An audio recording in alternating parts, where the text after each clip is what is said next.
स्वागत है आपका आपके अपने YouTube चैनल नॉलेज शेड्यूल में। आज की जो वीडियो है इसमें हम कवर करेंगे चित्र संयोजन के सिद्धांत, परिप्रेक्ष्य, माध्यम व तकनीकी तथा ग्राफिक कला। तो चलिए स्टार्ट करते हैं पहले संयोजन के सिद्धांत से।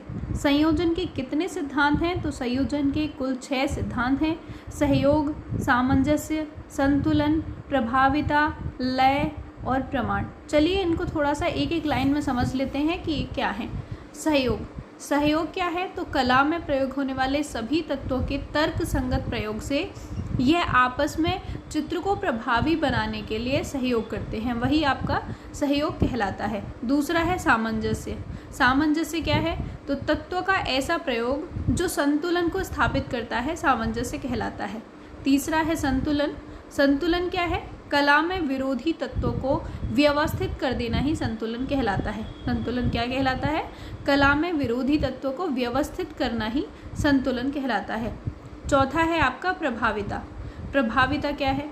जिसके माध्यम से कला के किसी भाग विशेष का सौंदर्य दिखाया जाता है, वह आपका प्रभाविता कहलाता है।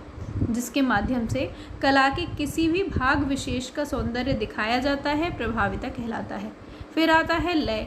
लय क्या है? कला का वह भाग जो गति के रूप में प्रदर्शित किया जाता है, लय कहलाता है। यह गति एक दिशा में हो तो चित्र में नीरसता आती है, और यदि इसे समय समय पर परिवर्तित कर दिया जाए तो चित्र में आकर्षण पैदा होता है। यदि गति एक सीधी दिशा में चलती रहे तो चित्र में नीरसता आती है, और अगर इसको समय समय पर परिवर्तित कर दिया जाए तो चित्र में आकर्षण पैदा होता है। अब आता है प्रमाण। प्रमाण क्या है? किसी वस्तु अथवा आकृति की माप या अनुपात को स्वतंत्र रूप में प्रमाणित करना यही प्रमाण कहलाता है। प्रमाण क्या है? किसी वस्तु अथवा आकृति की माप या अनुपात स्वतंत्र रूप में प्रमाण कहलाता है। ये आपके थे चित्र संयोजन के सिद्धांत, जिनके विषय में एक एक लाइन में हमने जाना। अब चलिए स्टार्ट करते हैं चैप्टर को। दृष्टिगत भार का संबंध किस तत्व से है? तो दृष्टिगत भार का संबंध है संतुलन से। संतुलन से दृष्टिगत भार का संबंध होता है। लय किसे कहते हैं? सामंजस्य पूर्ण अवयवों की पुनरावृत्ति से उत्पन्न निरंतरता को लय कहा जाता है। सामंजस्य पूर्ण अवयवों की पुनरावृत्ति से उत्पन्न निरंतरता को लय कहा जाता है। सभी कलाओं में संयोजन का समान तत्व कौन सा है? तो ये है लय। सभी कलाओं में संयोजन का समान तत्व जो है उसको लय कहा जाता है। किसी विशेष गुण पर बल देने के लिए किस सिद्धांत का प्रयोग किया जाता है? तो ये किया जाता है पुनरावृत्ति का।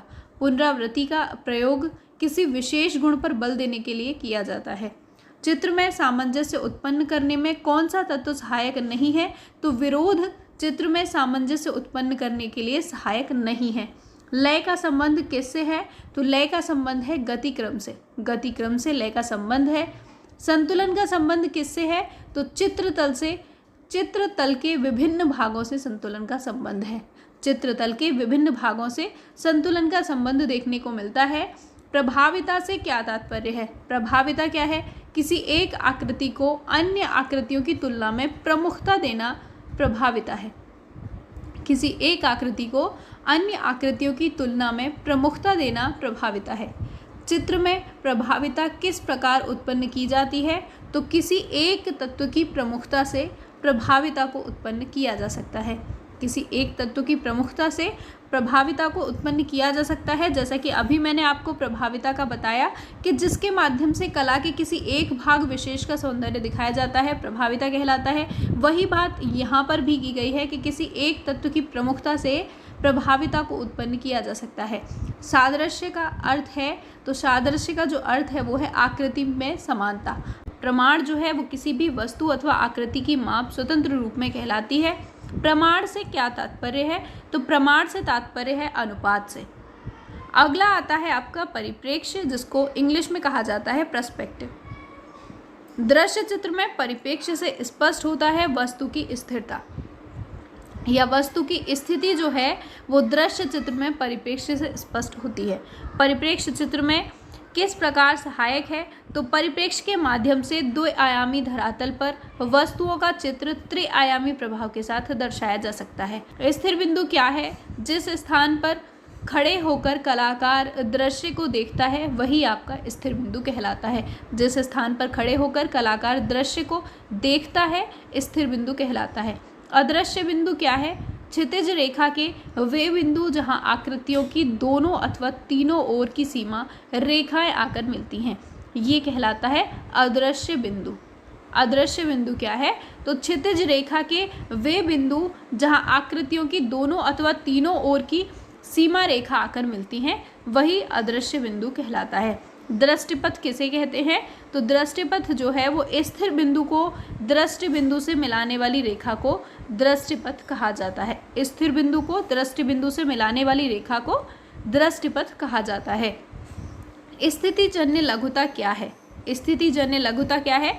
तो किसी निश्चित कोण से वस्तु को दिखाने पर उसमें जो लघुता आ जाती है वही स्थितिजन्य लघुता कहलाती है। इनका परिप्रेक्ष्य सिद्धांत में महत्व है दूरी और नैकट्य।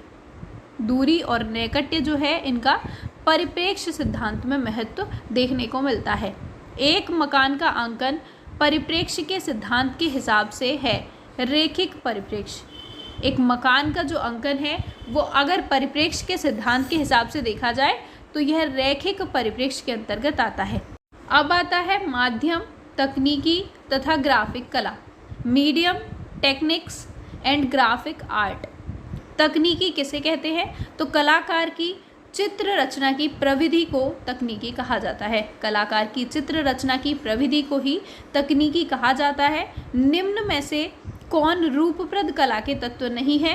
तो कोलाज जो है वो रूपप्रद कला का तत्व नहीं है। उत्कीर्णन कार्य किसके द्वारा संपादित होता है? तो मूर्तिकार के द्वारा उत्कीर्णन कार्य को संपादित किया जाता है। उत्कीर्णन छायाचित्र को क्या कहते हैं? तो उत्कीर्णन छायाचित्र को कहा जाता है इंटेग्लियो। इंटेग्लियो जो है उत्कीर्णन छायाचित्र को कहा जाता है। निम्नलिखित में से कौन चित्रकला हेतु प्रयुक्त नहीं होता? तो इंटेग्लियो जो है वो चित्रकला हेतु प्रयोग नहीं किया जाता।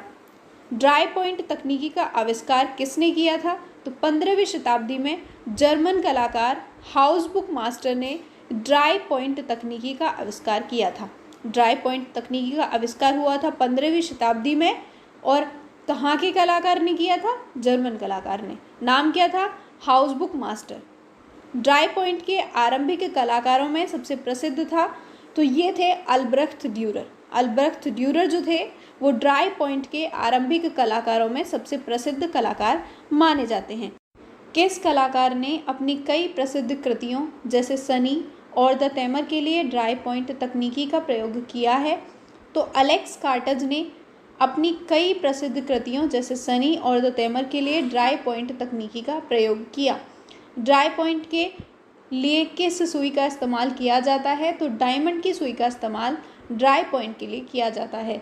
निम्न में से कौन सा कागज चित्रकला हेतु प्रयुक्त होता है? तो diamond paper, cartridge paper, Kent paper को चित्रकला हेतु प्रयोग किया जाता है। A4 कागज की वास्तविक माप क्या है? A4 कागज की वास्तविक माप क्या है? तो 210 गुणा 297 मिलीमीटर या 8.27 इंच गुणा 11.7 इंच A4 कागज की वास्तविक माप है। कागज़ का आविष्कार चीन में किसने और कब किया था? तो तसाई लुन ने 105 ईस्वी में कागज़ का आविष्कार चीन में किया था। कागज़ का आविष्कार सबसे पहले कहाँ हुआ था? तो चीन में हुआ था। किस सन में हुआ था? तो 105 ईस्वी में हुआ था। और किसने किया था? तो तसाई लुन ने किया था। भारत में कागज़ बनाने का कारखाना सर्वप्रथम कब और कहाँ स्थापित किया गया? तो 1882 ईस्वी में कोलकाता में भारत में कागज़ बनाने का कारखाना सर्वप्रथम स्थापित हुआ था। टेराकोटा आर्मी संग्रहालय कहाँ स्थित है? तो शियान चीन में टेराकोटा आर्मी संग्रहालय स्थित है। टेलीविज़न मीडिया पर प्रचार की कीमत का आधार है समय। समय जो है वो टेलीविज़न मीडिया पर प्रचार की कीमत का आधार है।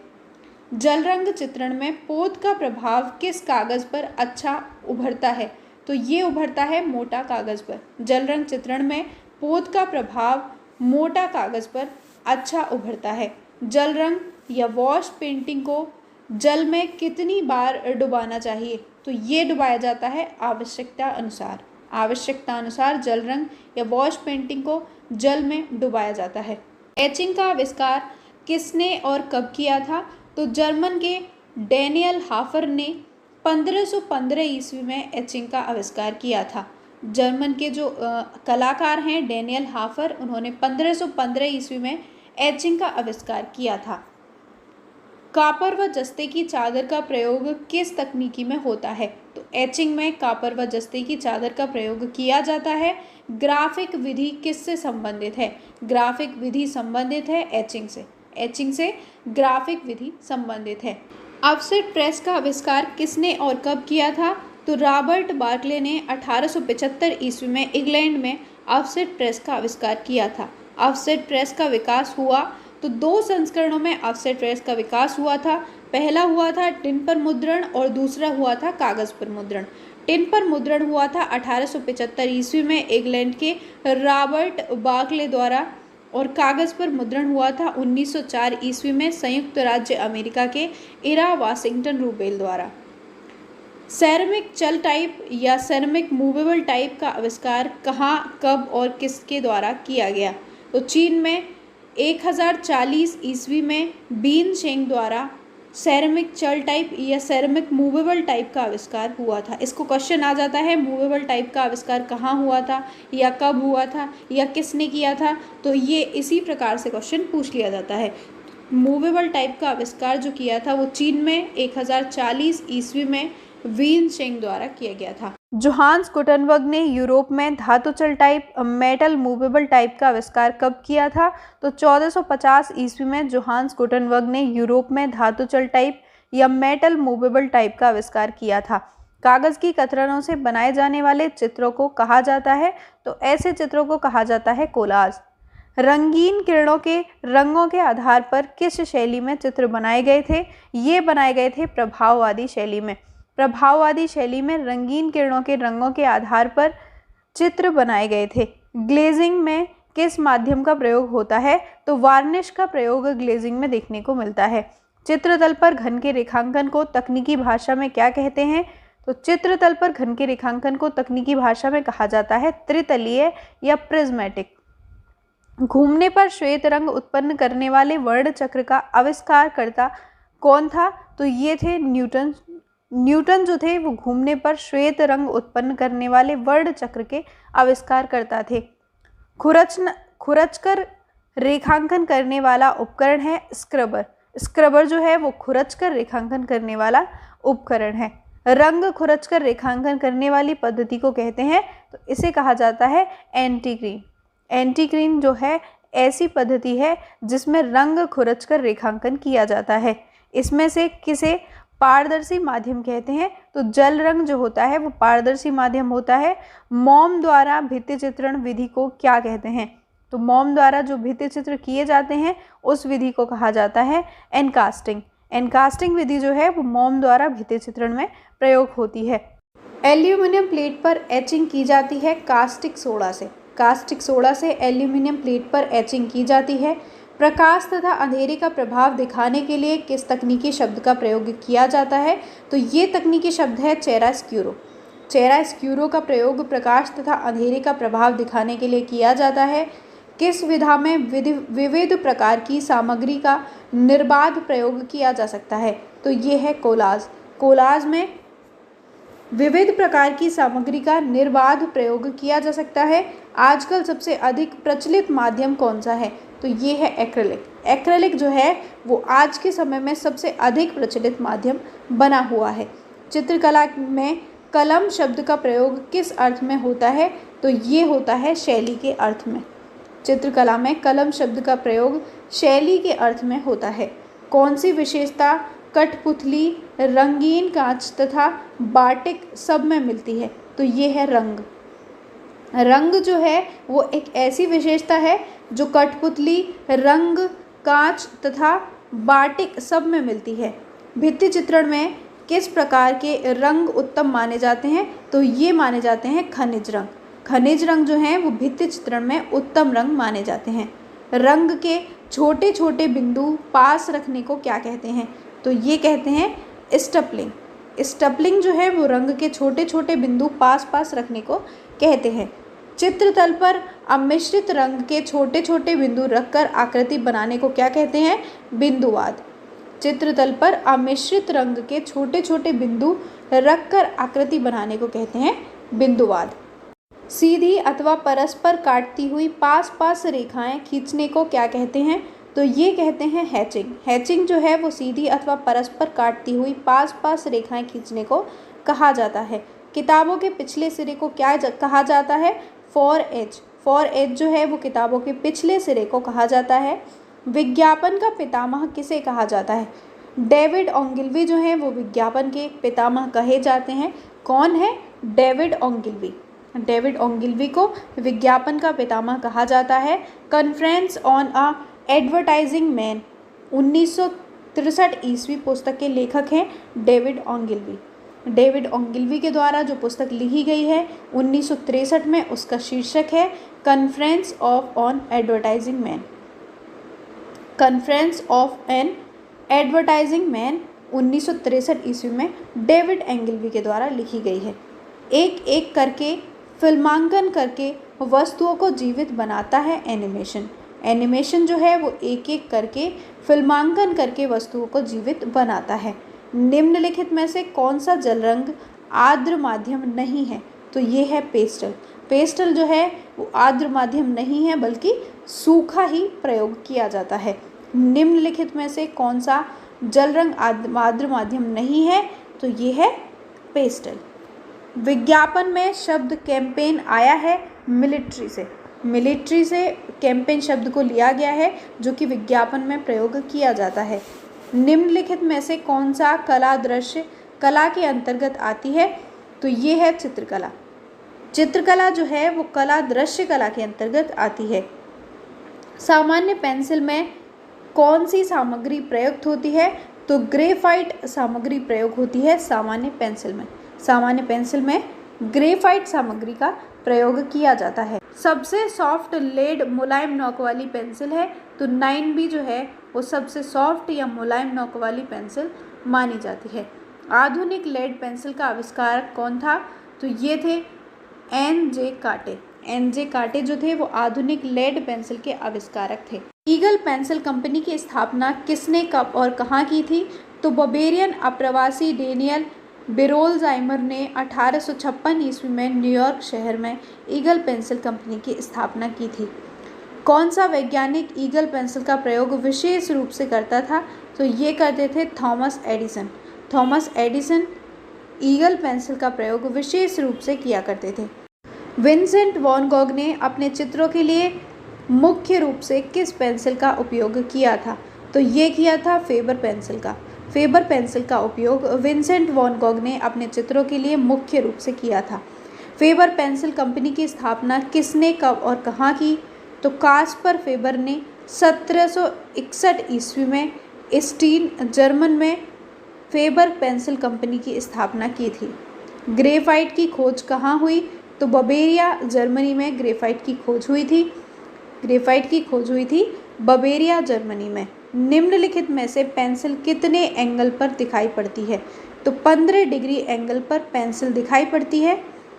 सबसे अच्छी पेंसिल का निर्माण में किस लकड़ी का प्रयोग किया जाता है? तो सिडार लकड़ी जो है उसका प्रयोग सबसे अच्छी पेंसिल के निर्माण के लिए किया जाता है। सामान्य पेंसिल की लंबाई होती है 19 सेंटीमीटर 7.5 इंच। 19 सेंटीमीटर या 7.5 इंच सामान्य पेंसिल की लंबाई मानी जाती है। सामान्य पेंसिल होती है गोल व हेक्सागोनल। गोल व हेक्सागोनल जो पेंसिल होती है वही सामान्य पेंसिल का आकार होता है। सर्वाधिक मानक पेंसिल है HB। सर्वाधिक मानक पेंसिल जो है HB पेंसिल को माना जाता है। बढ़ई पेंसिल होती है अंडाकार व आयताकार। अंडाकार व आयताकार जो पेंसिल होती है उसको बढ़ई पेंसिल के नाम से जाना जाता है। टेराकोटा के लिए कौन सी जगह प्रसिद्ध है? तो गोरखपुर को टेराकोटा के लिए जाना जाता है। तनख्वाह कुंडलित चित्र किस राज्य में पाए जाते हैं? तो ये पाए जाते हैं हिमाचल प्रदेश में। हिमाचल प्रदेश में तनख्वाह कुंडलित चित्र पाए जाते हैं। वीर भूमि प्रसिद्ध है टेराकोटा मंदिर के लिए। वीर भूमि जो है वो टेराकोटा मंदिर के लिए प्रसिद्ध है, जबकि टेराकोटा के लिए गोरखपुर प्रसिद्ध है। अगर आपसे पूछा जाए टेराकोटा के लिए कौन सी जगह प्रसिद्ध है, तो टेराकोटा के लिए गोरखपुर प्रसिद्ध है, जबकि वीरभूमि जो है वो टेराकोटा मंदिर के लिए प्रसिद्ध है। चिकनकारी संबंधित है वस्त्र कला से। चिकनकारी जो है वो वस्त्र कला के रूप में जानी जाती है। चिकनकारी के लिए प्रयुक्त शहर है तो ये है लखनऊ। लखनऊ जो है वो चिकनकारी के लिए प्रसिद्ध शहर के रूप में जाना जाता है। उत्तर प्रदेश में किस स्थान में की ब्लैक पॉटरी प्रसिद्ध है, तो ये है निज़ामाबाद या आज़मगढ़। निज़ामाबाद या आज़मगढ़ जो स्थान है वहाँ की ब्लैक पॉटरी विशेष प्रसिद्ध है, जो कि उत्तर प्रदेश का एक स्थान है। वाल्टर डिज्नी जनक हैं एनिमेशन प्रक्रिया के।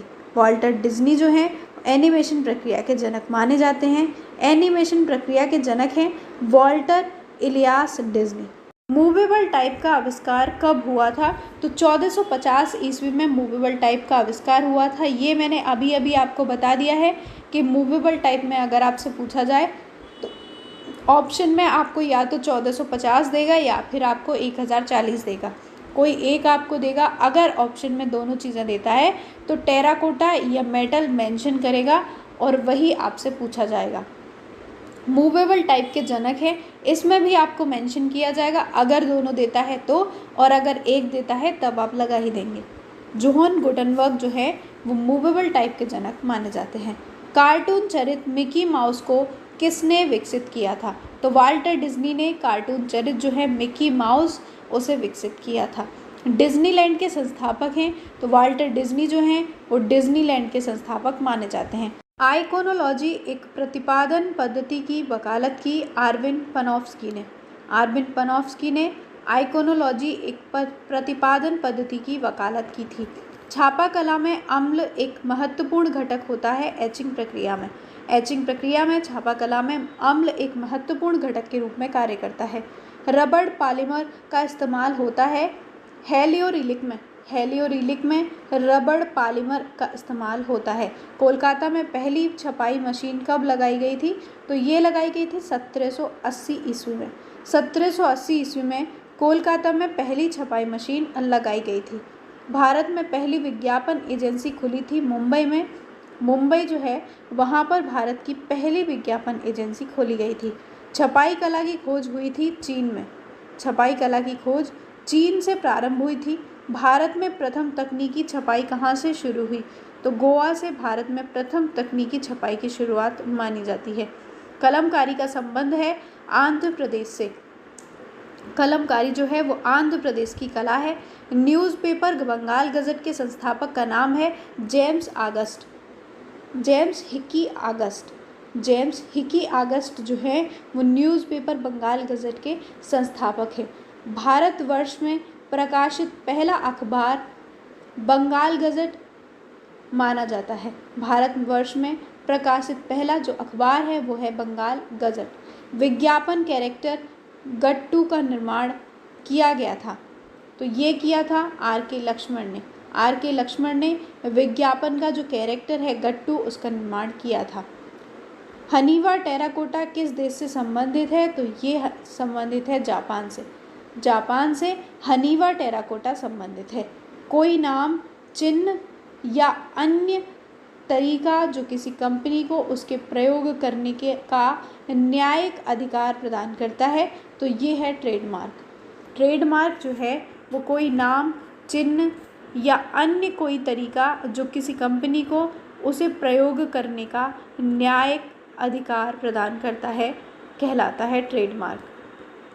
मंडी और झांगोर नृत्य कला किस राज्य से संबंधित है, तो गोवा से संबंधित है मंडी और झांगोर नृत्य कला। किस शहर को पीतल की नगरी कहा जाता है, तो ये कहा जाता है मुरादाबाद को। मुरादाबाद जो शहर है ये यूपी का एक शहर है जिसको पीतल की नगरी कहा जाता है। विश्व फोटोग्राफी दिवस मनाया जाता है 19 अगस्त को। विश्व फोटोग्राफी दिवस को 19 अगस्त को मनाया जाता है। लिथोग्राफी किस कला की विधा है, तो ये है ग्राफिक कला की। लिथोग्राफी जो है वो ग्राफिक कला की विधा मानी जाती है। जोहान सेनेफेल्डर ने किसका आविष्कार किया था, तो लिथोग्राफी मशीन का आविष्कार 1796 ईस्वी में जोहान सेनेफेल्डर ने किया था। जर्मन एलाइस सेनेफेल्डर लिथोग्राफी के अलावा और किस रूप में प्रसिद्ध थे? तो ये प्रसिद्ध थे अभिनेता और नाटककार के रूप में। अभिनेता और नाटककार के रूप में जर्मन एलाइस सेनेफेल्डर लिथोग्राफी के अलावा प्रसिद्ध थे। एरेना संबंधित है एनिमेशन से। एरेना जो है वो एनिमेशन से संबंधित है। एनिमेशन को सजीव बनाने के लिए कितने चित्र प्रति सेकंड रिकॉर्ड किए जाते हैं? तो 24 चित्र प्रति सेकंड एनिमेशन को सजीव बनाने के लिए रिकॉर्ड किए जाते हैं। बोल्टिंग क्लॉथ का उपयोग किस प्रिंटिंग प्रक्रिया में किया जाता है? तो ये किया जाता है सिल्क स्क्रीन छपाई में। बोल्टिंग क्लॉथ का उपयोग सिल्क स्क्रीन छपाई में किया जाता है। सेरीग्राफ किसका तकनीकी नाम है? तो सिल्क स्क्रीन प्रिंटिंग को ही सेरीग्राफ के नाम से जाना जाता है। सिल्क स्क्रीन प्रिंटिंग को सेरीग्राफ के नाम से भी जाना जाता है। वुडकट तकनीकी कौन सी कला के अंतर्गत आती है? तो ये आती है छापा कला के अंतर्गत। वुडकट तकनीकी जो है वो छापा कला के अंतर्गत आती है। पत्र पत्रिकाओं में सर्कुलेशन शब्द का अर्थ है मुद्रण प्रतियों की संख्या। मुद्रित प्रतियों की संख्या जो है पत्र पत्रिकाओं में सर्कुलेशन शब्द का अर्थ है। इंग्रेविंग तथा एचिंग भाग है इंटेग्लियो के। इंटेग्लियो के जो भाग हैं वो हैं इंग्रेविंग तथा एचिंग। जापानी कला इकेबाना क्या है? पुष्प संयोजन। जापानी कला इकेबाना जो है पुष्प संयोजन कला है। थंका से क्या तात्पर्य है? तिब्बत में कपड़े पर बने बौद्ध धर्म के चित्र थंका कहलाते हैं। थंका जो है वो तिब्बत में कपड़े पर बने बौद्ध धर्म के चित्रों को कहा जाता है। निम्न में मोम का प्रयोग कर किस विधि में चित्रण कार्य किया जाता है? तो वाटिक में मोम का प्रयोग कर चित्रण कार्य किया जाता है। वाटिक पेंटिंग की जाती है कपड़े पर। वाटिक पेंटिंग जो है वो कपड़े पर की जाती है। बंधक प्रयुक्त किया जाता है वाटिक चित्रण में। बंधक जो है वाटिक चित्रण में प्रयुक्त किया जाता है। पेस्टल रंगों के लिए उपयुक्त कागज क्या है? तो ये है भूरा खुरदरा कागज। भूरा खुरदरा कागज पेस्टल रंगों के लिए उपयुक्त कागज माना जाता है। तैल चित्रण का उपयुक्त माध्यम कौन सा तेल है? तो ये है अलसी का तेल। तैल चित्रण का जो उपयुक्त माध्यम है अलसी का तेल है। तारपीन का तेल ऑयल पेंटिंग में प्रयोग किया जाता है रंग को पतला करने के लिए। रंग को पतला करने के लिए तारपीन का तेल ऑयल पेंटिंग में प्रयोग किया जाता है।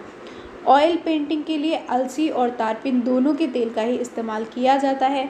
खनिज रंग में बाइंडिंग मिला होता है प्राकृतिक ग्लू के रूप में। खनिज रंग में बाइंडिंग प्राकृतिक ग्लू के रूप में मिला होता है। टेम्परा तकनीकी में किस माध्यम का प्रयोग होता है? तो एक्रिलिक माध्यम का प्रयोग टेम्परा तकनीकी में किया जाता है। कपड़े पर चित्रित चित्रकला का मुख्य स्थल है उदयपुर। उदयपुर जो है वो कपड़े पर चित्रित चित्रकला का मुख्य स्थल के रूप में जाना जाता है। प्रसिद्ध टीवी प्रोग्राम आर्ट अटैक आता है तो ये आता है डिज्नी पर। डिज्नी चैनल जो है उस पर प्रसिद्ध टीवी प्रोग्राम आर्ट अटैक आता है। तारपीन का तेल कहाँ से प्राप्त होता है? तो तारपीन का तेल प्राप्त होता है चीड़ के पेड़ से निकले हुए लीसा से। चीड़ के पेड़ से निकले हुए लीसा से तारपीन का तेल प्राप्त होता है। जेनर पेंटिंग क्या है? साधारण जनजीवन से संबंधित चित्रों को जेनर पेंटिंग कहा जाता है। प्लास्टर ऑफ पेरिस बनता है तो प्लास्टर ऑफ पेरिस जो बनता है वो बनता है जिप्सम से। कापर अथवा जिंक प्लेट एचिंग में प्रयोग किया जाता है फेरिक क्लोराइड का। फेरिक क्लोराइड का कॉपर अथवा जिंक प्लेट एचिंग में प्रयोग किया जाता है। एस्फाल्टम नामक सामग्री को कहा जाता है बिटुमेन। एस्फाल्टम नामक सामग्री को बिटुमेन के नाम से जाना जाता है। ईजल पेंटिंग किसे कहते हैं? जिस पेंटिंग को एक स्थान से दूसरे स्थान पर ले जा सके उसे ईजल पेंटिंग के नाम से जाना जाता है। बुक इलस्ट्रेशन क्या है? पुस्तक, कथा, घटना या काव्य के आधार पर चित्र बनाना बुक इलस्ट्रेशन कहलाता है। खसड़ा क्या है? तो स्केच को खसड़ा कहा जाता है। व्यापारिक कला क्या है? बुक कवर, पोस्टर तथा विज्ञापन आदि को व्यापारिक कला के अंतर्गत रखा जाता है। एनकास्टिंग क्या है? तेल रंगों में मोम को मिलाकर हल्का गर्म करके कैनवास पर लगाना एनकास्टिंग कहलाता है। सेग्रेफिटो क्या है? नीचे वाले रंग की परत को खुरचना सेग्रेफिटो कहलाता है। सेग्रेफिटो में कार्य करने वाले पुनर्जागरणकालीन कलाकार थे तो रफेल, पॉलीडोरो द कैरिवेज्जियो सेग्रेफिटो में कार्य करने वाले पुनर्जागरणकालीन कलाकार थे। इंटेग्लियो किसे कहते हैं? एचिंग में प्राथमिक अंकन को इंटेग्लियो कहा जाता है।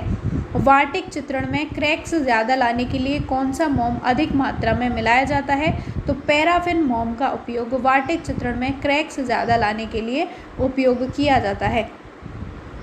टाई एंड डाई को जापान में क्या कहते हैं? तो शिबोरी कहा जाता है। जापान में टाई एंड डाई को क्या कहा जाता है? शिबोरी। पट चित्रण कहाँ की कला है? तो ये है उड़ीसा की। उड़ीसा की जो कला है उसको पट चित्रण कला के रूप में जाना जाता है। लाफिर के अनुसार भारत में चित्रकला का जन्म हुआ दरबारों में भारत में चित्रकला का जन्म हुआ था, ऐसा कहना है लाफिर का। लॉस्ट वैक्स कास्टिंग प्रक्रिया का प्रयोग किया जाता है धातु मूर्ति कला में, जिसके अंतर्गत कांसा, पीतल, सोना, चांदी आदि आते हैं। लॉस्ट वैक्स कास्टिंग प्रक्रिया का प्रयोग किया जाता है। लॉस्ट वैक्स कास्टिंग का सबसे प्राचीन उदाहरण प्राप्त होता है दक्षिणी इजराइल के नहल मिशिमार गुफा से। दक्षिणी इजराइल के नहल मिशिमार गुफा से लॉस्ट वैक्स कास्टिंग का सबसे प्राचीन उदाहरण प्राप्त होता है। आधुनिक कांस्य से मूर्ति निर्माण के लिए प्रयोग किया जाता है 90% तांबा और 10% टिन। 90% तांबा और 10% टिन आधुनिक कांस्य मूर्ति निर्माण के लिए प्रयोग किया जाता है। चारकोल क्या है? तो चारकोल कहा जाता है कोयले को।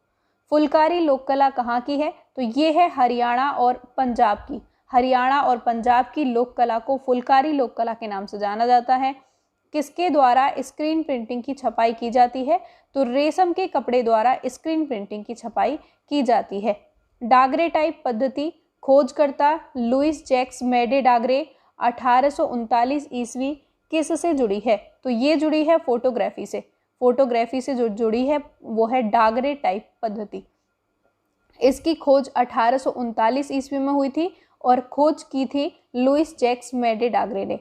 ग्लास पेंटिंग के लिए किस एसिड का प्रयोग किया जाता है? तो ये है हेक्साफ्लोरोसिलिकिक एसिड, जिसका सूत्र है H2SiF6। H2SiF6 हेक्साफ्लोरोसिलिकिक acid glass etching के लिए एक प्रयुक्त एसिड है। वुडकट तकनीकी कौन सी विधि के अंतर्गत आती है? तो ये आती है रिलीफ प्रिंटिंग के अंतर्गत। वुडकट तकनीकी जो है वो रिलीफ प्रिंटिंग के अंतर्गत आती है। भारत में वुडकट तकनीकी का विकास कब और किस शैली के चित्रकारों द्वारा किया गया था? तो ये हुआ था कंपनी शैली के चित्रकारों द्वारा। कंपनी शैली के चित्रकारों द्वारा भारत में वुडकट तकनीकी का विकास हुआ था। फोटोग्राफी प्लेट के ऊपर किस रासायनिक पदार्थ का प्रयोग करते हैं? तो ये करते हैं सिल्वर हैलाइड का। सिल्वर हैलाइड का प्रयोग फोटोग्राफी प्लेट के ऊपर किया जाता है। लेटेक्स का प्रयोग कहाँ किया जाता है? तो रबर निर्माण में लेटेक्स का प्रयोग किया जाता है। पीवीए का प्रयोग किसके लिए होता है? पॉलिशिंग के लिए पीवीए का प्रयोग किया जाता है। मैट्रिक्स क्या है? छापने वाली सतह को मैट्रिक्स कहा जाता है। क्रोमोलिथोग्राफी के लिए कौन प्रसिद्ध हैं? तो जॉर्ज वैक्स्टर जो हैं वो क्रोमोलिथोग्राफी के लिए प्रसिद्ध हैं। कोलोग्राफी प्रिंटिंग किसके अंतर्गत आती है? तो ये आती है एलेनोग्राफी के अंतर्गत। एलेनोग्राफी के अंतर्गत कोलोग्राफी प्रिंटिंग आती है। निम्न में से कौन सा रासायनिक पदार्थ फोटो सेंसिटिव नहीं है? तो ये है कार्बोरेंडम। कार्बोरेंडम जो है वो ऐसा रासायनिक पदार्थ है जो फोटो सेंसिटिव नहीं है। फोटो की कतरन से बना चित्र क्या कहलाता है? तो ये कहा जाता है कोलाज। कोलाज जो है वो फोटो की कतरन से बनाया जाता है। ग्वाश रंगों की प्रकृति कैसी है? अपारदर्शी। अपारदर्शी ग्वाश रंगों की प्रकृति होती है। टेलीविज़न के स्क्रीन का अनुपात निम्न में से कौन सा है? तो ये है 4:3। 4:3 जो है वो टेलीविज़न के स्क्रीन का अनुपात माना जाता है। प्रिज्म का आविष्कारक कौन था? तो ये थे न्यूटन। न्यूटन जो थे वो प्रिज्म के आविष्कारक थे। प्रीसेज तकनीकी का संबंध किससे है? मुद्रण से। प्रीसेज तकनीकी जो है वो मुद्रण से संबंधित है। प्लास्टर ऑफ पेरिस का सर्वप्रथम उपयोग किया गया था 3500 ईस्वी पूर्व मिस्र में। 3500 ईस्वी पूर्व मिस्र में प्लास्टर ऑफ पेरिस का सर्वप्रथम उपयोग किया गया था। एक्रेलिक रंगों के लिए कौन कौन से माध्यम प्रयोग किए जाते हैं? तो ग्लास, मैट, जेल आदि एक्रेलिक रंगों के लिए माध्यम प्रयोग किए जाते हैं। एक्रेलिक चित्रण के लिए धरातल पर किसका प्रयोग किया जाता है? एक्रिलिक चित्रण के लिए धरातल पर पॉलीमर गैसों का प्रयोग किया जाता है। इम्पेस्टो का आरंभ किसने किया? ब्रिटिश चित्रकार जॉन ब्रेटवाई ने, जो कि ब्रिटिश चित्रकार थे, इम्पेस्टो का आरंभ किया था। दृष्टिगत मिश्रण किसे कहते हैं? दो रंगों को प्रत्यक्ष धरातल पर पास पास लगाकर मिश्रण का प्रभाव उत्पन्न करना दृष्टिगत मिश्रण कहलाता है। क्रेयॉन से बने चित्रों पर कौन सा वार्निश प्रयुक्त की जाती है? तो ये की जाती है डामर वार्निश। क्रेयॉन से बने चित्रों में डामर वार्निश प्रयुक्त की जाती है। पेस्टल चित्रों की सुरक्षा हेतु किसका प्रयोग में लाया जाता है या किसका प्रयोग किया जाता है? तो ये है फिक्सेटिव या फिक्सर। पेस्टल चित्र जो होते हैं उनकी सुरक्षा के लिए फिक्सर या फिक्सेटिव का प्रयोग किया जाता है। किस प्रकार के चित्रों पर कांच का फ्रेम करा के रखा जाता है? तो ये रखा जाता है जल रंग तथा क्रेयॉन। फ्रेस्को चित्रण किसे कहते हैं? भित्ति चित्रण की एक विधा जिसमें प्लास्टर लगाकर रंगों को लगाया जाता है फ्रेस्को चित्रण कहलाता है। फ्रेस्को की दो तकनीकी कौन कौन सी हैं? तो ये है फ्रेस्को सेको और फ्रेस्को बूनो। फ्रेस्को सेको पर कौन सी वार्निश की जाती है? तो वैक्स वार्निश जो है फ्रेस्को सेको तकनीकी पर की जाती है। बाइंडर किसे कहते हैं? जो पदार्थ रंग कणों को बांधता है बाइंडर कहलाता है। पूर्व धारणा किसे कहते हैं या पूर्व धारणा का तात्पर्य क्या है? रचनाकार के मस्तिष्क में बनने वाले प्रारंभिक चित्र बिंब को पूर्व धारणा कहा जाता है। घनाकृति किसे कहते हैं? घनाकृतियाँ वह होती हैं जो वर्ग अथवा आयतों के त्रिआयामी रूपों से बनती हैं, जैसे पुस्तक, डब्बा, ईंटें, माचिस की डिबिया आदि। घनाकृतियाँ जो हैं वो वह होती हैं जो वर्ग अथवा आयतों के त्रिआयामी रूपों से बनती हैं, जैसे पुस्तक, डब्बा, ईंटें, माचिस की डिबिया आदि। भूमि बंधन किसे कहते हैं? कैनवास क्लॉथ कपड़े को फ्रेम पर कसकर उस पर अस्तर की जो परतें लगाई जाती है उसे भूमि बंधन कहा जाता है। भूमि बंधन की दो प्रक्रियाएं कौन कौन सी हैं? तो ये है साइजिंग एवं प्राइमिंग। साइजिंग एवं प्राइमिंग जो है भूमि बंधन की दो प्रक्रियाएं हैं। तैल चित्रण हेतु किन तुलिकाओं का प्रयोग किया जाता है? तो ये है ब्रिसल ब्रश। ब्रिसल ब्रश का प्रयोग तैल चित्रण हेतु किया जाता है। तैल चित्रण के लिए प्रारंभिक रेखांकन किससे किया जाता है? चारकोल स्टिक से, जो अंगूर की टहनियों को जलाकर बनाई जाती है। चारकोल स्टिक जो अंगूर की टहनियों को जलाकर बनाई जाती है, तैल चित्रण से पूर्व या प्रारंभिक अंकन उससे किया जाता है। तैल चित्रण का माध्यम क्या है? तारपीन, अलसी का तेल अथवा वार्निश। तैल चित्रण का जो माध्यम है वो है तारपीन, अलसी का तेल अथवा वार्निश। तैल चित्रण के लिए श्रेष्ठ वार्निशिंग का नाम क्या है? तो ये है कोपाल वार्निश। कोपाल वार्निश जो है वो तैल चित्रण के लिए श्रेष्ठ वार्निश है। तैल चित्रण हेतु वर्तमान में सर्वोत्तम चित्रभूमि है कैनवास। तैल चित्रण हेतु वर्तमान में जो सर्वोत्तम चित्रभूमि है वो है कैनवास। तैल रंगों के लिए सबसे उपयुक्त ब्रश है फ्लैट ब्रश, सूअर के बालों वाले छपटे होंग ब्रश। किस कलाकार ने तैल चित्रण माध्यम के रूप में बादाम के तेल का प्रयोग किया था? तो ये थे Leonardo da Vinci. Leonardo da Vinci इन्होंने तैल चित्रण के माध्यम के रूप में बादाम तेल का प्रयोग किया था।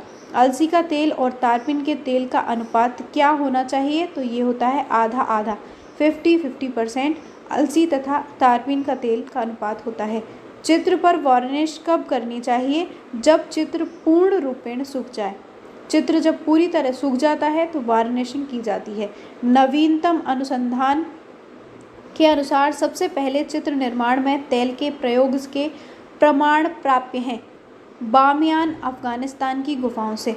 नवीनतम अनुसंधान के अनुसार सबसे पहले चित्र निर्माण में तेल के प्रयोग का प्रमाण जो प्राप्त होता है वो बामियान, अफगानिस्तान की गुफाओं से प्राप्त होता है। तेल रंगों को पैलेट पर मिलाने के लिए किसका प्रयोग किया जाता है? तो ये किया जाता है पैलेट नाइफ का। पैलेट नाइफ का प्रयोग तेल रंगों को पैलेट पर मिलाने के लिए किया जाता है। तेल रंगों को मोम के साथ मिश्रित करके लगाने को कहते हैं एनकास्टिंग। एनकास्टिंग जो है वो तेल रंगों को मोम के साथ मिश्रित करके लगाने को कहा जाता है। गोंद मिश्रित अपारदर्शक रंगों का प्रयोग कहलाता है ग्वाश। गोंद में मिश्रित अपारदर्शक रंगों का प्रयोग जो है वो ग्वाश कहलाता है। एक ही कोट में संपूर्ण चित्र को पूरा करना कहलाता है, ये कहलाता है आला प्राइमा। आला प्राइमा जो है वो एक ही कोट में संपूर्ण चित्र को पूरा करना कहलाता है। चियरोस्क्यूरो प्रारंभ किया लियोनार्डो दा विंसी ने। लियोनार्डो दा विंसी ने चियरोस्क्यूरो को प्रारंभ किया था। रंगों की एक परत सूख जाने पर पारदर्शक रंग की दूसरी परत लगाना जिसमें नीचे की परत दिखाई देती रहे को कहा जाता है ग्लेजिंग। ग्लेजिंग जो है वो रंग की एक परत सूख जाने पर पारदर्शक रंग की दूसरी परत लगाने को कहा जाता है जिसमें नीचे की परत दिखाई देती रहे। फ्रेस्को चित्रण में धरातल पर प्लास्टर की कितनी परत लगाई जाती हैं? तो 3 परत धरातल पर प्लास्टर की लगाई जाती हैं फ्रेस्को चित्रण में। तैल चित्रण हेतु प्रयुक्त नहीं किया जाता, तो जल को तैल चित्रण हेतु नहीं प्रयुक्त किया जाता। तैल चित्रण प्रविधि नहीं है, वॉश तकनीकी जो है वो तैल चित्रण प्रविधि नहीं है। तैल चित्रकारी में टोंकिंग प्रक्रिया किसके आधार पर नामित है? तो सर हेनरी टोंग के नाम पर टोंकिंग प्रक्रिया तैल चित्रकारी में आधारित है। विभिन्न परतों में कार्य हो सकता है तैल रंग, एक्रेलिक और टेम्परा में। तैल रंग, एक्रेलिक और टेम्परा में विभिन्न परतों में कार्य किया जा सकता है। सिग्रेफिटो विकसित हुई यूरोप में। यह 15वीं और 16वीं शताब्दी के मध्य इटली में काफ़ी लोकप्रिय था। सिग्रेफिटो जो है वो यूरोप में विकसित हुई और 15वीं से लेकर 16वीं शताब्दी के मध्य इटली में काफ़ी लोकप्रिय था। भित्ति चित्रण विधा है टेम्परा, फ्रेस्को और सिग्रेफिटो। टेम्परा, फ्रेस्को और सिग्रेफिटो भित्ति चित्रण की विधाएं हैं। भित्ति चित्रण विधा नहीं है तो ब्रोकन कलर जो है वो भित्ति चित्रण की विधा नहीं है। एक परत में काम किया जाता है पोस्टर रंगों में। पोस्टर रंगों में एक परत में कार्य किया जाता है। कागज़ को गीला करके किनारों पर गोंद लगी पट्टी द्वारा ड्राइंग बोर्ड पर चिपकाने की प्रक्रिया को कहते हैं, तो ये कहा जाता है माउंट करना। कागज़ को गीला करके किनारों पर गोंद लगी पट्टी द्वारा ड्राइंग बोर्ड पर चिपकाने को माउंट करना कहा जाता है। जल रंग चित्रण के लिए उपयुक्त तूलिका है सेबल तूलिका। सेबल तूलिका जो है वो जल रंग चित्रण के लिए उपयुक्त तूलिका मानी जाती है। पारदर्शक तकनीकी नहीं है, तो ये है स्कम्बलिंग। एक्रेलिक रंगों का आविष्कार किसने किया था? तो 1946 और 1949 ईस्वी के मध्य लियोनार्ड बोकौर और सैम गोल्डेन ने एक्रेलिक रंगों का आविष्कार किया था। एक्रेलिक रंगों के लिए प्रयुक्त माध्यम है ग्लास, जेल और मैट। ग्लास, जेल और मैट जो है वो एक्रेलिक रंगों के लिए प्रयुक्त माध्यम है। एक्रेलिक चित्रण आरंभ हुआ लैटिन ग्रुप द्वारा। एक्रेलिक चित्रण लैटिन ग्रुप द्वारा आरंभ हुआ था। टूथब्रश या हार्ड ब्रश से स्प्रे करना कहलाता है स्पेक्टरिंग। स्पेक्टरिंग जो है वो टूथब्रश या हार्ड ब्रश से स्प्रे करना कहलाता है। धातुओं के रंग बनाए गए 18वीं शताब्दी में। 18वीं शताब्दी में धातुओं के रंग बनाए गए थे। फ्रेस्को में चित्रण किया जाता है गीली भित्ति पर, किंचित नम भित्ति पर तथा सूखी भित्ति पर। फ्रेस्को चित्रण में गीली भित्ति पर, किंचित नम भित्ति पर तथा सूखी भित्ति पर चित्रण किया जाता है। भारी तथा मोटे मोटे रंग को स्पैचुला या नाइफ से लगाना कहलाता है इम्पेस्टो। जिंक वाइट तथा फ्लेक वाइट में अधिक घना कौन सा है? तो ये है फ्लेक वाइट। जिंक वाइट और फ्लेक वाइट में सबसे अधिक घना जो है वो है फ्लेक वाइट। ईजल किसे कहते हैं? तैल चित्रों को जिस स्टैंड पर रखकर चित्रण किया जाता है ईजल कहलाता है। डिपर का प्रयोग क्या है? तो तैल चित्रण में डिपर का प्रयोग किया जाता है। डिपर का प्रयोग जो किया जाता है वो तैल को रखने के लिए किया जाता है। जल रंग में कार्य किया जाता है लाइट टू डार्क।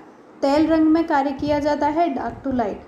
जल रंग चित्रण के लिए कौन कौन से धरातल का प्रयोग किया जाता है? कैंट, फैम्ब्रियानो, सैंडर्स, कार्टेज, वर्ड्समैन पेपर का प्रयोग जल रंग के लिए किया जाता है। जल रंगों के लिए कौन सी तूलिका सर्वश्रेष्ठ है? तो सेबल तूलिका जल रंगों के लिए सर्वश्रेष्ठ है। फिल्बर्ट तूलिका किसे कहते हैं? किंचित गोल किनारे वाली सफ़ेद वालों वाली तूलिकाएं फिल्बर्ट तूलिकाएं कहलाती हैं। जल रंग चित्रण कहाँ से आरंभ हुआ? 18वीं शताब्दी में इंग्लैंड से जल रंग का आरंभ माना जाता है। जल रंग का जो आरंभ है वो 18वीं शताब्दी में इंग्लैंड से माना जाता है। जल रंग चित्रण का पिता किसे कहा जाता है? पॉल सैंडबाई को जल रंग का पिता कहा जाता है। किसको? पॉल सैंडबाई को जल रंग का पिता कहा जाता है। कुछ विद्वान जल रंग चित्रण का पिता किसे मानते हैं? तो ड्यूरर को कुछ विद्वान जल रंग चित्रण का पिता मानते हैं। वॉश क्या है? जल रंग चित्रण की एक विधा जिसमें एक रंग को धरातल पर लगाकर सूखने पर उसे बार बार धोना, पुनः रंगना, फिर धोना वॉश चित्रण कहलाता है। वॉश चित्रण का आरंभ भारत में कब से माना जाता है? तो ये माना जाता है बंगाल स्कूल से। बंगाल स्कूल से वॉश चित्रण का आरंभ भारत में माना जाता है। वॉट्समैन कागज़ कहाँ का उत्पादन है? तो इंग्लैंड के जे वॉट्समैन कंपनी का उत्पादन है वॉट्समैन कागज़। कार्बनिक रंग होते हैं रासायनिक तत्वों से निर्मित, पशु जगत से निर्मित, वनस्पति जगत से निर्मित। कार्बनिक रंग जो होते हैं वो रासायनिक तत्वों से निर्मित, पशु जगत से निर्मित और वनस्पति जगत से निर्मित होते हैं। जल रंग चित्रण में हाईलाइट दिखाने के लिए क्या करते हैं? तो कागज़ को श्वेत छोड़ देते हैं।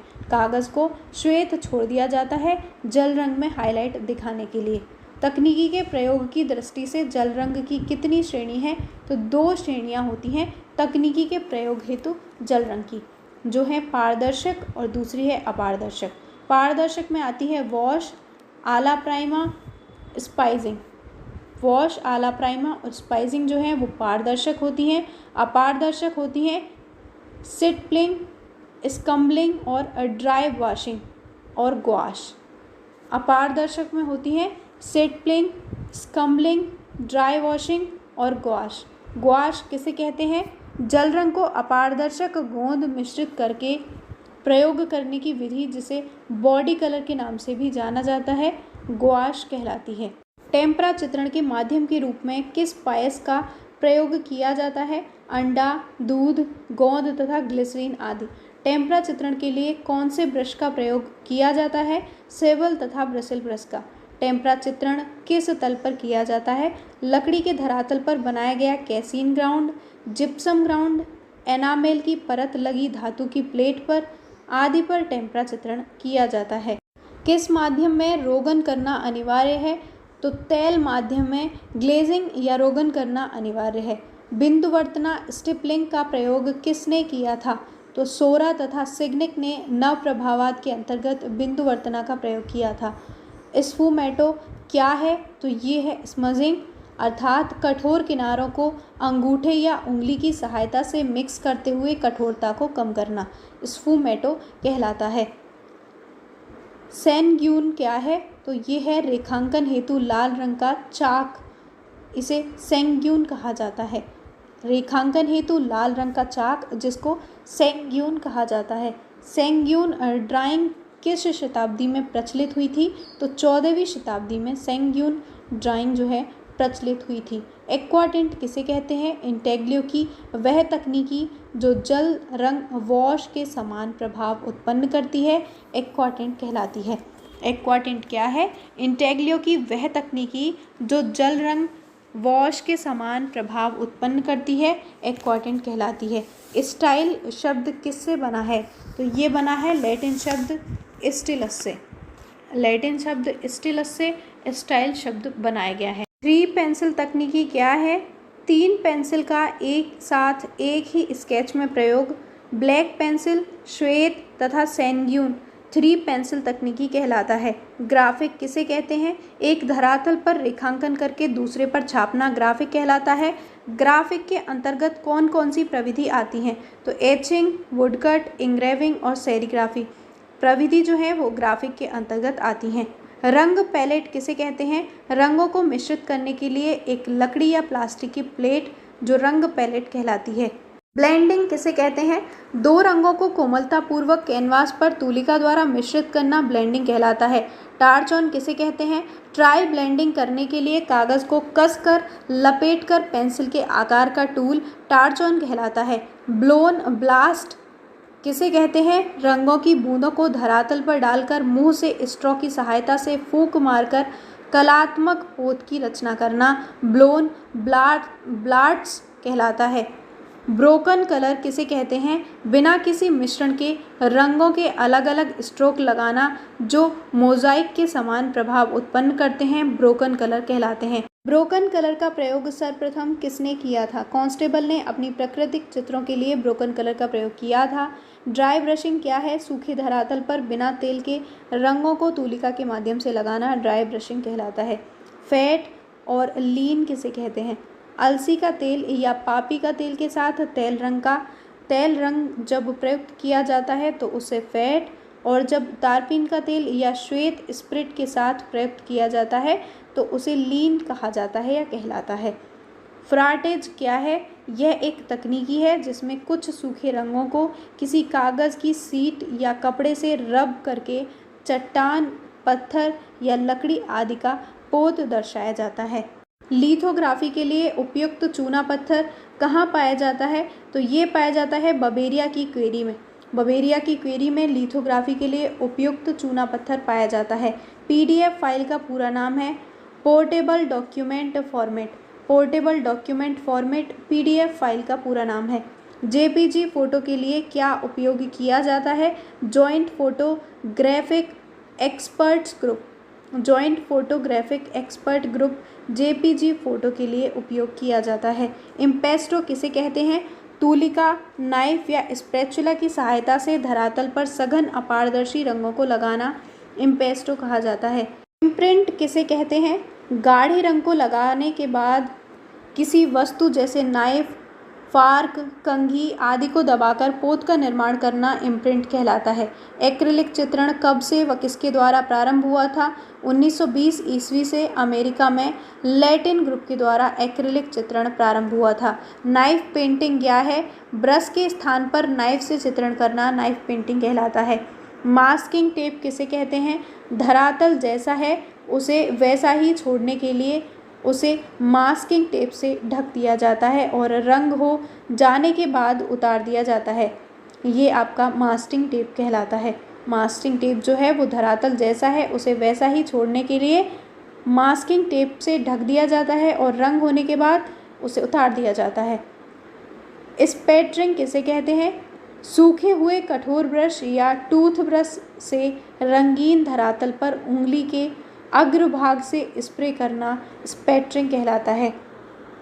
स्पैटरिंग जो है वो सूखे हुए कठोर ब्रश या टूथ ब्रश से रंगीन धरातल पर उंगली के अग्रभाग से स्प्रे करना स्पैटरिंग कहलाता है। टॉन्गिंग किसे कहते हैं? टॉन्गिंग जो है वो तेल रंगों से चित्रण करने में यदि धरातल पर गाढ़ा रंग लगाया जाए तो उसे कागज़ की सीट से सोख लिया जाता है, उसे टॉन्गिंग कहते हैं। टॉन्गिंग जो है वो तेल रंगों से चित्रण करने में यदि धरातल पर गाढ़ा रंग लगाया जाए तो उसे कागज़ की सीट से सोख लिया जाता है, उसे टॉन्गिंग कहते हैं। चेरास्क्यूरो का अर्थ है चेरो का अर्थ है प्रकाश तथा ऑस्क्यूरो का अर्थ है अंधकार। इस प्रकार चेरास्क्यूरो का अर्थ हुआ प्रकाश एवं छाया का संतुलित प्रयोग। जॉन कॉन्स्टेबल ने रंगों को सीधे कैनवास पर लगाने की किस पद्धति का विकास किया? तो ग्रेसाइल पद्धति का विकास जॉन कॉन्स्टेबल ने किया था।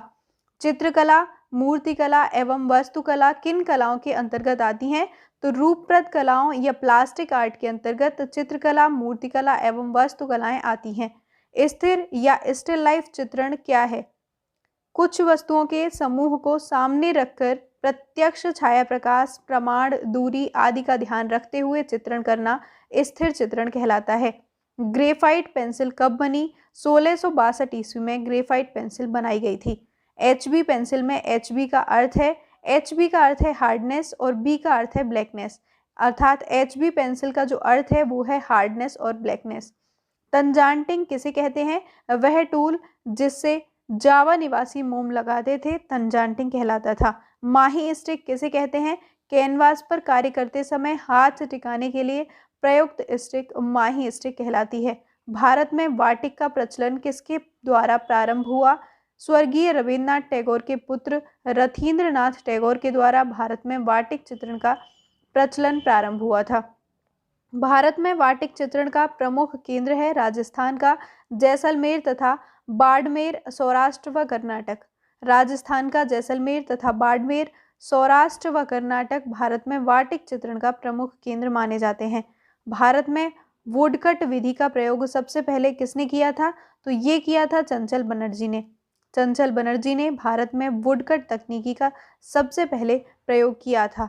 भारत में एचिंग का आविष्कार किसने किया था? तो ये किया था मुकुल चंद डे ने। मुकुल चंद डे ने भारत में एचिंग का आविष्कार किया था। लकड़ी की छपाई के चित्रण सर्वप्रथम कहाँ हुआ? तो ये हुआ था चीन में। चीन में लकड़ी की छपाई का सर्वप्रथम चित्रण हुआ था। छापा कला का जन्म हुआ था चीन में। रूस का लोकप्रिय प्रिंट है, तो रूस का जो लोकप्रिय प्रिंट है उसका नाम है लुबोक। लुबोक प्रिंट रूस का लोकप्रिय प्रिंट माना जाता है। भारत में एचिंग पद्धति के प्रसिद्ध चित्रकार हैं शांति निकेतन में रमेंद्रनाथ चक्रवर्ती, लखनऊ के LM सेन, मुंबई के YK शुक्ला एवं चित्त प्रसाद। सर्वप्रथम किस ग्रंथ की छपाई हुई थी? तो हर्यक सूत्र नामक ग्रंथ की छपाई सर्वप्रथम हुई थी। ये चीन में हुई थी 778 ईस्वी में। 778 ईस्वी में चीन में हर्यक सूत्र नामक ग्रंथ की छपाई सबसे पहले हुई थी। स्क्रीन प्रिंटिंग का आरंभ हुआ था 10वीं शताब्दी के लगभग चीन में। विश्व में सेरीग्राफी के प्रसिद्ध कलाकार हैं एंडी वारहोल अमेरिकी pop artist, Arthur Okamura America, Robert Rauschenberg America, Roy Lichtenstein अमेरिकी pop artist, Henry Gottlieb America. Bagh प्रिंटों के लिए प्रसिद्ध कलाकार हैं मोहम्मद यूसुफ खत्री और मोहम्मद बिलाल खत्री। भारत में सेरीग्राफी सिल्क स्क्रीन प्रिंटिंग के लिए प्रसिद्ध हैं मंजीत बाबा। मंजीत बाबा जो हैं वो भारत में सेरीग्राफी या सिल्क स्क्रीन प्रिंटिंग के लिए प्रसिद्ध हैं। वस्त्रों की छपाई के लिए सबसे प्रयुक्त तकनीकी है तो ये है एक्रिलिक। एक्रिलिक तकनीकी जो है वो वस्त्रों की छपाई के लिए सबसे उपयुक्त तकनीकी मानी जाती है। डिजिटल टेक्सटाइल प्रिंटिंग में प्रयोग होता है इंकजेट पद्धति का। इंकजेट पद्धति का प्रयोग डिजिटल टेक्सटाइल प्रिंटिंग में किया जाता है। रेनेसां पुनर्जागरण काल का प्रसिद्ध चित्रकार बोत्तिचेली ने अपनी प्रसिद्ध कृति वीनस का जन्म को किस माध्यम में बनाया था? तो बोत्तिचेली ने अपनी प्रसिद्ध कृति वीनस को बनाया था टेम्परा माध्यम में। जापान में टेम्परा विधि का प्रयोग कहाँ मिलता है? होरियोजी मंदिर के अवलोकितेश्वर नामक भित्ति चित्र में जापान में टेम्परा विधि का प्रयोग देखने को मिलता है। दूशियों ने अपना प्रसिद्ध चित्र मैडोना विद चाइल्ड किस विधि में बनाया था? तो ये बनाया था टेम्परा विधि में। टेम्परा विधि में मैडोना विद चाइल्ड जो दूशियों का प्रसिद्ध चित्र है बनाया गया था। भारत में कागज बनाने का प्रथम कारखाना कब और कहाँ स्थापित किया गया था? 1882 ईस्वी में कोलकाता में भारत में कागज बनाने का प्रथम कारखाना स्थापित किया गया था। सर्वप्रथम रंगों को मोम मिलाकर चित्रण किया राम कुमार ने। राम कुमार ने सर्वप्रथम रंगों में मोम मिलाकर चित्रण कार्य आरंभ किया था। कांथा कला क्या है? पश्चिम बंगाल में प्रचलित सूती कपड़े पर प्राचीन कढ़ाई कला कांथा कला कहलाती है। दृश्य कलाओं में बस्ट से क्या तात्पर्य है? अवाक्ष प्रतिमाओं को दृश्य कलाओं में बस्ट कहा जाता है। आज का आपका वीडियो यहीं खत्म होता है। फिर मिलते हैं नेक्स्ट वीडियो में। वीडियो पसंद आया हो तो चैनल को लाइक शेयर सब्सक्राइब जरूर कीजिएगा। तब तक के लिए धन्यवाद।